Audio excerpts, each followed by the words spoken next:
తెలంగాణ రాష్ట్ర ఆవిర్భావ దినోత్సవం సందర్భంగా సికింద్రాబాద్లోని పెరేడ్ గ్రౌండ్స్లో ఏర్పాట్లు చేశారు. రాష్ట్ర దశాబ్ది ముగింపు వేడుకలకు వైభవంగా నిర్వహించేందుకు తెలంగాణ ప్రభుత్వం సిద్ధమైంది. ఇప్పటికే పోలీసులు రిహార్సల్స్ కూడా చేశారు. ముఖ్య అతిథులు, ప్రజాప్రతినిధులు, ఆహ్వానితులకు ప్రత్యేక లాంజ్ ఏర్పాటు చేశారు. ఇక పరేడ్ గ్రౌండ్ మొత్తం కూడా డాగ్ స్క్వాడ్, అలాగే బాంబ్ స్క్వాడ్లతో ముమ్మర తనిఖీలు చేశారు. ఈ వేడుకల ఏర్పాట్లను ప్రభుత్వ ప్రధాన కార్యదర్శి శాంతికుమారి, అలాగే కలెక్టర్ అనుదీప్, పోలీసు ఉన్నతాధికారులు పరిశీలించారు.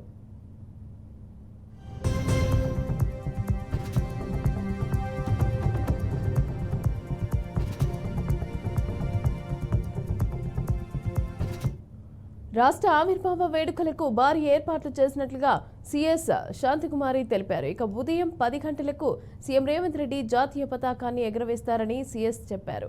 ట్యాంక్ బండ్ పైన 5,000 మందితో ఫ్లాగ్ మార్చ్ నిర్వహిస్తున్నామని, ప్రజలంతా ఈ కార్యక్రమంలో ఉత్సాహంగా పాల్గొనాలని సీఎస్ కోరారు. సాయంత్రం 5 గంటల నుంచి ప్రజలను ట్యాంక్ బండ్ కు అనుమతిస్తారని తెలిపారు. వేడుకలకు భారీగా ఏర్పాట్లు చేశామని, ప్రత్యేక కార్యక్రమాలు చేపట్టినట్టుగా తెలిపారు. ఫైర్ వర్క్స్, కార్నివాల్ నిర్వహిస్తున్నట్లుగా చెప్పారు. కొత్తగా నియామక పత్రాలు తీసుకున్న వారితో ఓ కార్యక్రమానికి ప్లాన్ చేసినట్లుగా సీఎస్ శాంతికుమారి తెలిపారు.